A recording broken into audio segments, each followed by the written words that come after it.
Moving to sub question 3, question number 4. Let's understand the question first. There's a boy named Yash.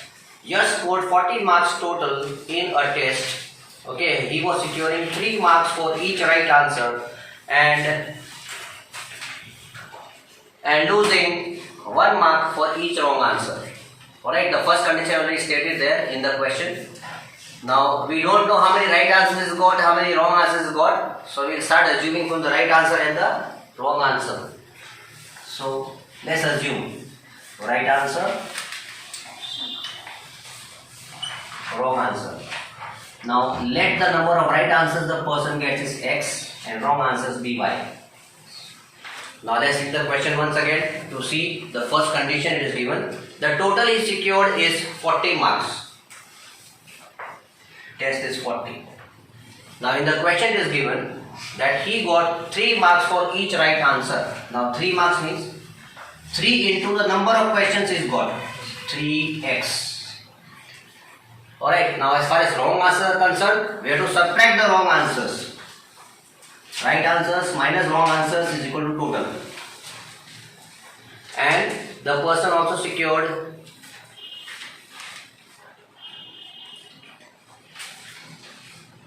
1 mark.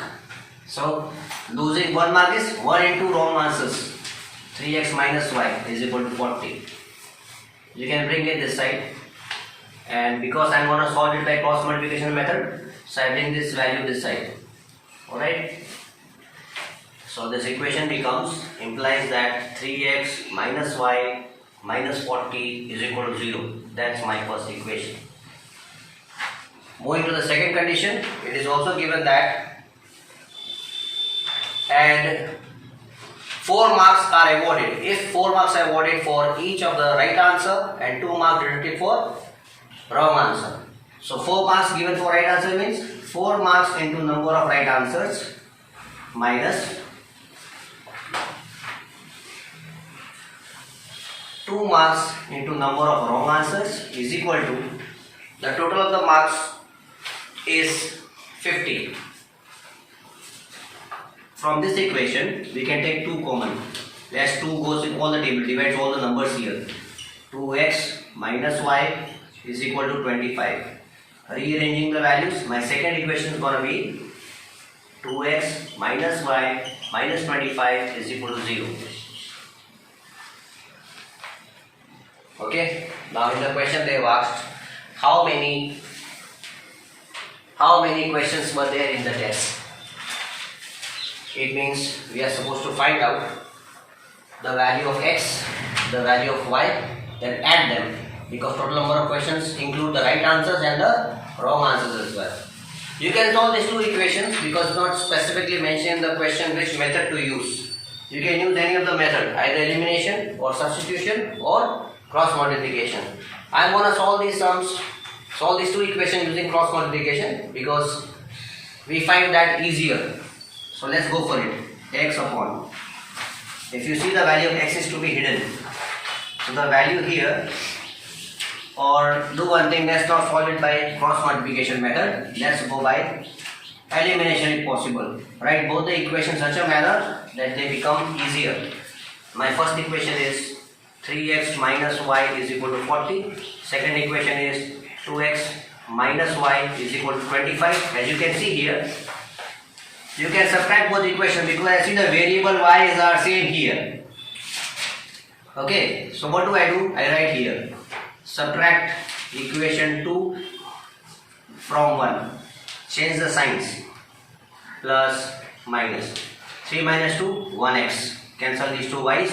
I get the answer as 15. So my total number of questions relating to right answer are 15. The answer of the value of x is 15. Now placing this in any one of the equations. Suppose you had place value of x here. So I get 3 into 15 minus y is equal to 40. 45 minus y is equal to 40. Taking this value that side, I get minus y is equal to minus 45 plus 40. Minus y is equal to minus 5. It means the questions pertaining to wrong answers, number of wrong answers are 5. So I write here in the last line, total number of questions is equal to x plus y. 15 plus 5, 20. This is my answer. So in the last slide, you will write the statement as, thus there were 20 questions in a test.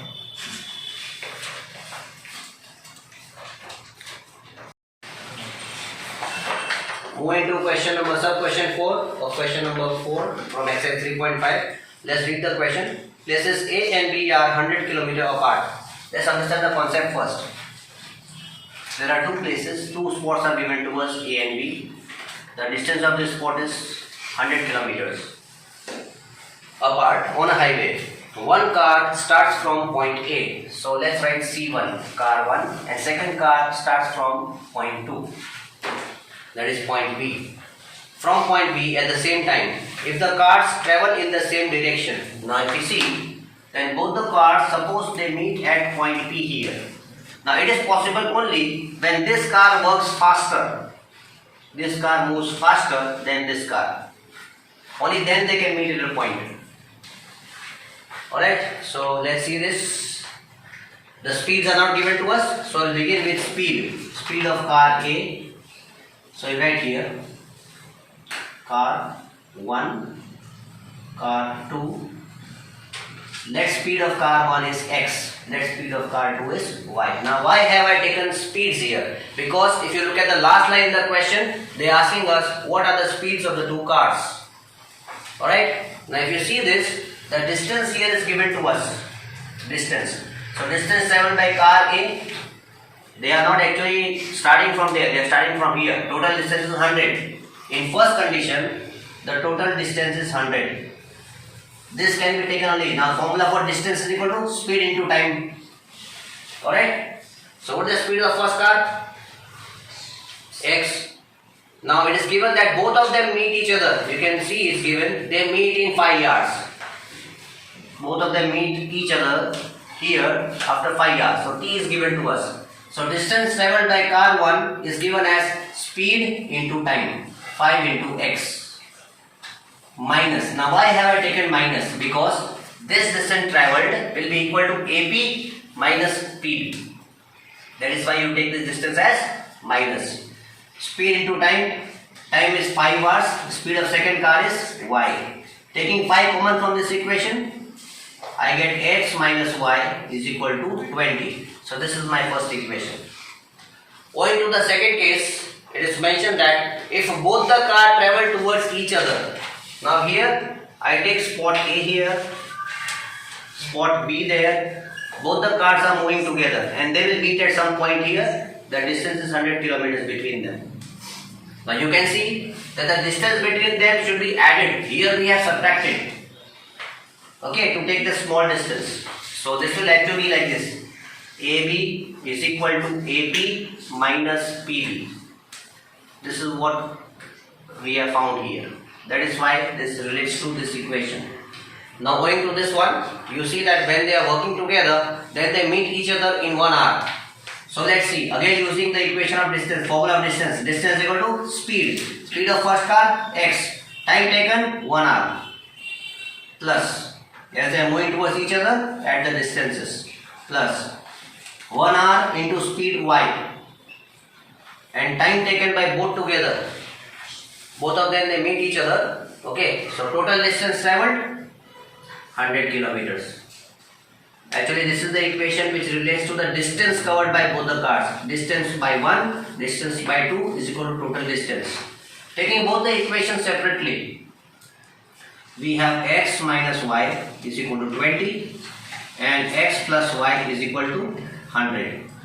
Now as you can see, the variable y has a different sign. So you can write here adding equation 1 and 2. When you add them, it becomes 2x, cancel these two, 100 plus 20, 120. Therefore x is equal to 120 upon 2, answer is 60. Now in the last line they have asked us what are the speeds of the car. So speed of car 1 is x, which is equal to 60 kilometers per hour. Placing this value in any one of the equations. Suppose if I take this in that equation. So what do I get? I get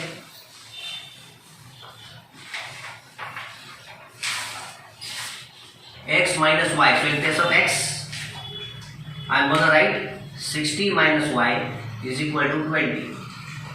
Therefore, minus y is equal to 20 minus 60. Therefore, minus y is equal to minus 40. Hence, y is equal to 40. This is the speed of my second car.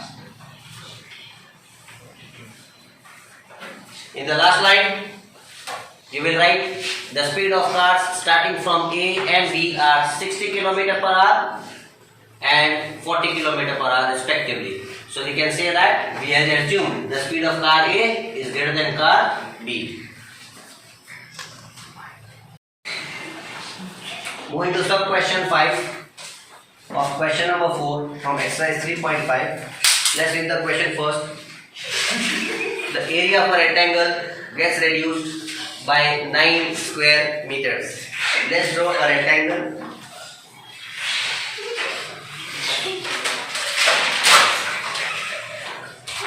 There are two cases here. Let's draw a rectangle first. Case 2. Let's draw the same rectangle again.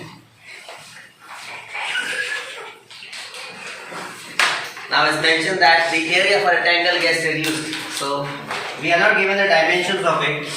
So we'll assume length, breadth and area as three things are given to us here.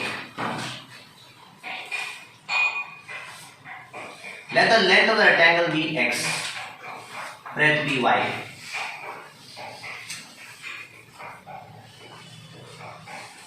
Now what else is given to us? We are given that area of a rectangle gets reduced by 9 square, this is the first condition, 9 square units.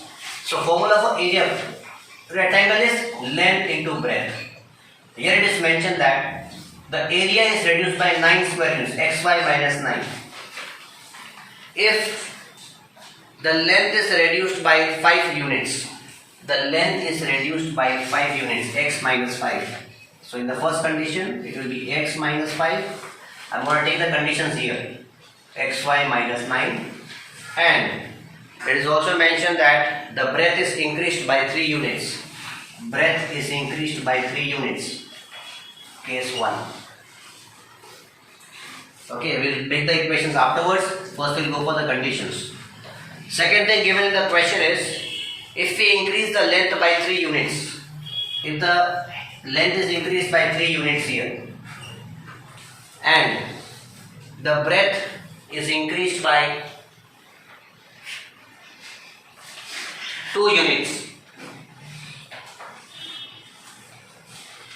2 units, y plus 2, then it is given that the area increases by 67, xy plus 67. So the breadth is increased by 2 here.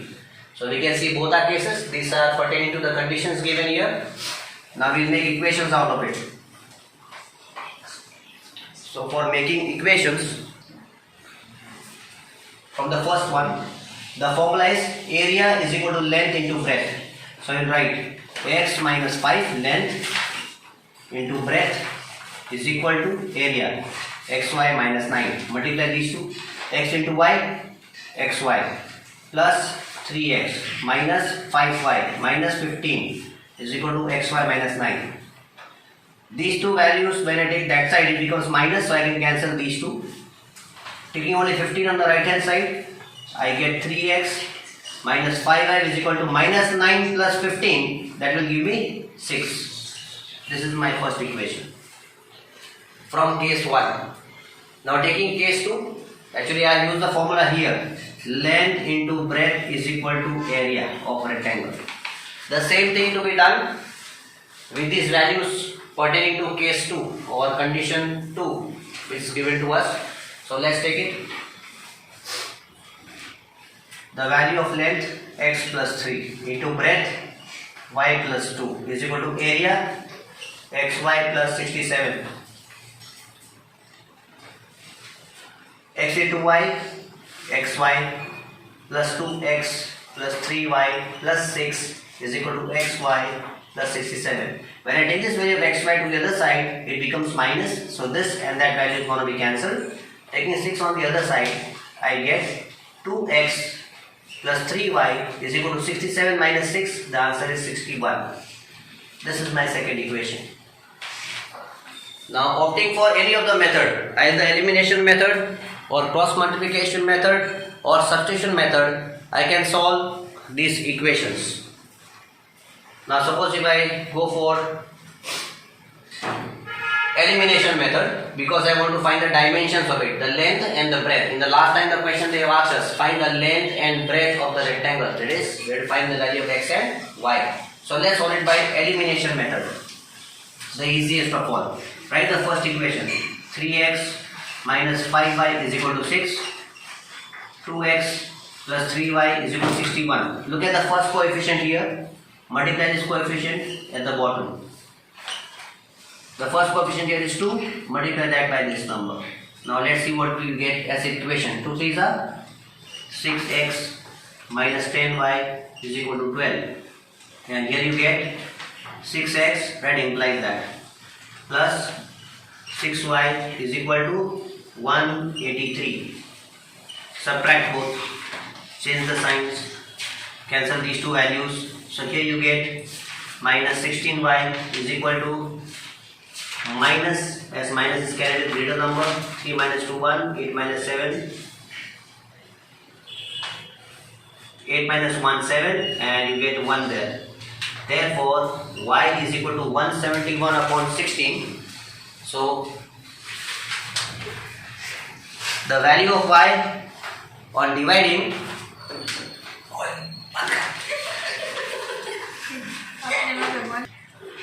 right, there's an error here. Please change this. You can change this value as 9. It's going to become 19. So when you divide 171 by 19, the answer will lead to 9. It means the breadth of the rectangle is 9 square units. Sorry, 9 units. Okay, and placing this value of y in any one of the equations, we can solve from here. 3x minus 5y, in place of y I write 9, is equal to 6. Solving it, I get 3x minus 45 is equal to 6. Therefore 3x is equal to 45 plus 6. X is equal to 51 upon 3. Answer is 17. So the length of the rectangle is 17. In the last line, you will write the statement as the length and breadth of the rectangle, given rectangle are 17 square units and 17 units and 9 units respectively.